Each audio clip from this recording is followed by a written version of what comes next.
رب اشرح لي صدري ويسر لي أمري واحلل عقدة من لساني يفقهوا قولي ربنا زدنا علما. அஸ்ஸலாமு அலைக்கும் வரஹ்மத்துல்லாஹி வபரகாத்துஹு. வெல்கம் டு கீடு ஜன்னாயம் தஸ்னிம். எல்லாரும் எப்படி இருக்கீங்க? நல்லா இருக்கீங்களா? அல்ஹம்துலில்லாஹ். வீடியோக்குள்ளே போகிறதுக்கு முன்னாடி நான் லாஸ்ட் வீடியோவில் கேட்ட கொஷனுக்கு ஆன்சர் என்னன்னு பார்க்கலாம். நான் என்ன கொஷின் கேட்டேன்? உலகில் அநியாயமாக ஒரு கொலை நடைபெறும் போது அந்த கொலையின் பாவத்தில் யாருக்கு ஒரு பங்கு இருக்கவே செய்யும்? இதுக்கான ஆன்சர் ஆதம் அலைஹிஸ்ஸலாம் அவர்களின் முதல் மகனுக்கு. நாட்களிலேயே சிறந்த நாள் ஜும்ஆ. அல்லாஹ் சுப்ஹானஹு வ தஆலா புனித மாதங்கள் என குறிப்பிட்ட மாதங்களில் ஒன்று ரஜப். ரஜப் மாதத்தில் உள்ள ஒரு பரக்கத்தான நாளில் நாம் இப்போது உள்ளோம். அல்ஹம்துலில்லாஹ். புனித மாதம், சிறந்த நாள், இந்த இரண்டும் ஒன்று சேரும்போது மற்ற ஜுமாக்களை விட இந்த ஜுமா அதிகம் சிறப்பு பெறுகின்றது. இப்படிப்பட்ட ஒரு நாளில் அமல்களை செய்ய அல்லாஹ் சுப்ஹானஹு வ தஆலா நமக்கு ஒரு வாய்ப்பை கொடுத்துள்ளான். இந்த நாளை நாம் வீணாக்காமல் சலவாத் ஓதியும் திக்ர்கள் எடுத்தும் சிறப்பான துஆக்களை ஓதியும் கண்ணியப்படுத்த வேண்டும். அல்லாஹ் சுப்ஹானஹு வ தஆலா நமக்கு தரப்போகும் நன்மைகளை, வெகுமதிகளை கையேந்தி பெற முயற்சிக்க வேண்டும். அப்படி இந்த நாளை சிறப்பாக்க, நமக்கு சாதகமாக்க பவர்ஃபுல்லான ஒரு துவாவை இன்னைக்கு நான் சொல்ல போகிறேன். நம்ம சேனலில் ஆல்ரெடி இந்த துவாவை போட்டிருந்தாலும் இன்று இந்த துவாவை ஓதுனா மிக சிறப்பாக இருக்கும் என்ற அடிப்படையில் இந்த துவாவை பார்க்கலாம். மற்ற நாட்களில் செய்யும் அமலுக்கு கிடைக்கும் நன்மைகளை விட ஜுமா அன்று செய்யும் அமலுக்கு அதிக நன்மைகள் கிடைக்கும். அதுபோல மற்ற மாதங்களில் செய்யும் அமலுக்கு கிடைக்கும் நன்மைகளை விட புனித மாதங்களில் செய்யும் அமலுக்கு கிடைக்கும் நன்மைகள் அதிகம். இந்த இரண்டும் இன்று ஒரே நாளில் உள்ளது, நம் கையில் உள்ளது. ஒரு துவாவை ஓதினால் ஓதிய அடுத்த நொடியில் 5 விதமான நன்மைகள் நமக்கு கிடைக்கும். அப்படிப்பட்ட ஒரு சிறந்த துவாவை தான் இன்னைக்கு நாம ஓத போறோம். இன்னைக்கு ஒரு 10 முறை ஓத போறேன். என் கூட சேர்ந்து நீங்க ஓதினாலும் சரி, கேட்டாலும் சரி, உங்களுக்கும் நன்மை கிடைக்கும். இப்போ ஓத ஆரம்பிக்கலாம்.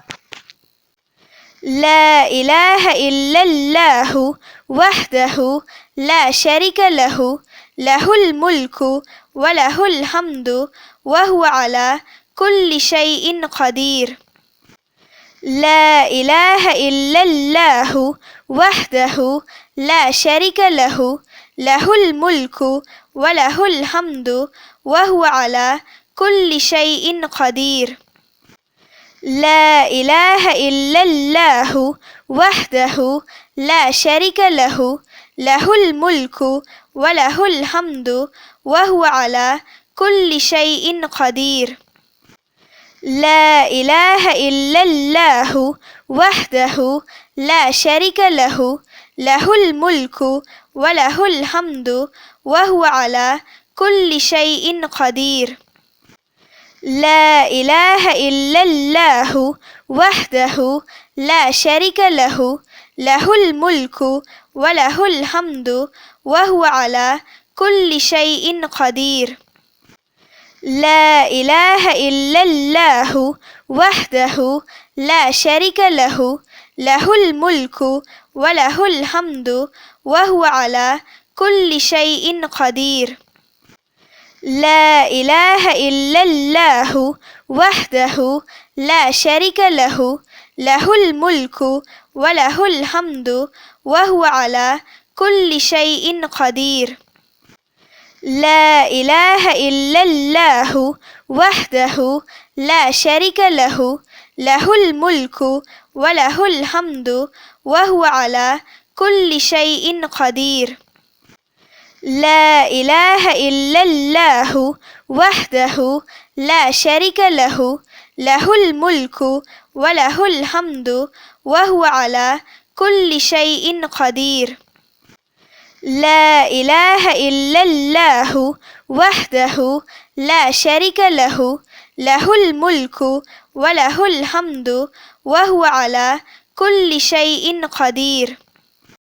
இதோட மீனிங் என்னன்னா, அல்லாஹ்வை தவிர வேறு இறைவன் இல்லை, அவன் தனித்தவன், அவனுக்கு இணை துணை கிடையாது, அவனுக்கே ஆட்சி அதிகாரம் உரியது, அவனுக்கே புகழ் அனைத்தும் உரியன, அவன் அனைத்தின் மீதும் ஆற்றல் உள்ளவன். மிக சிறந்த துவா. ஏதாவது தேவை நிறைவேற வேண்டி இருந்தால் இந்த துவாவை 100 முறை ஓதி கேட்டு பாருங்க. இன்ஷா அல்லாஹ் உங்க தேவை நிறைவேறும். இந்த பரக்கத்தான ஒரு நேரத்தில் நல்ல பரக்கத்தான ஒரு துவாவை ஓதி உள்ளோம். நிச்சயம் அதன் பலனை அல்லாஹ் நமக்கு தந்திருப்பான். அதன் விளைவாக இன்ஷா அல்லாஹ் எல்லா முசீபத்துகளையும் அல்லாஹ் சுப்ஹானஹு வ தஆலா அடியோடு நீக்கி விடுவான். நம் வாழ்க்கை நல்லபடியாக இருக்கணும்னு நீங்கள் ஆசைப்பட்டா துவா செய்யுங்க. நிச்சயம் அது உங்கள் வாழ்க்கையை அடியோடு மாற்றும். அதனால் துவா கேட்பதை ஒருபோதும் விட்டுடாதீங்க. அதிகமாக துவா செய்யுங்க. என்னையும் உங்கள் துவாவில் சேர்த்துக்கோங்க. ஓகே, இப்போ ஃபைனலி கொஷின் டைம். ஆதம் நபியை அல்லாஹ் எந்த கிழமையில் படைத்தான்? இதுதான் இன்னைக்கான கொஷின். இதுக்கு உங்களுக்கு ஆன்சர் தெரிஞ்சால் ப்ளீஸ் கமெண்ட் பண்ணுங்கள். அப்படி இல்லைனா ப்ளீஸ் வெயிட் பண்ணுங்கள், நான் நெக்ஸ்ட் வீடியோ போஸ்ட் பண்ணுற வரைக்கும். சுப்ஹான ரப்பிக ரப்பில் இஸ்ஸத்தி அம்மா யசிஃபூன் வஸ்ஸலாமு அலல் முர்சலீன் வல்ஹம்துலில்லாஹி ரப்பில் ஆலமீன். அஸ்ஸலாமு அலைக்கும் வரஹ்மத்துல்லாஹி வபரகாத்துஹு.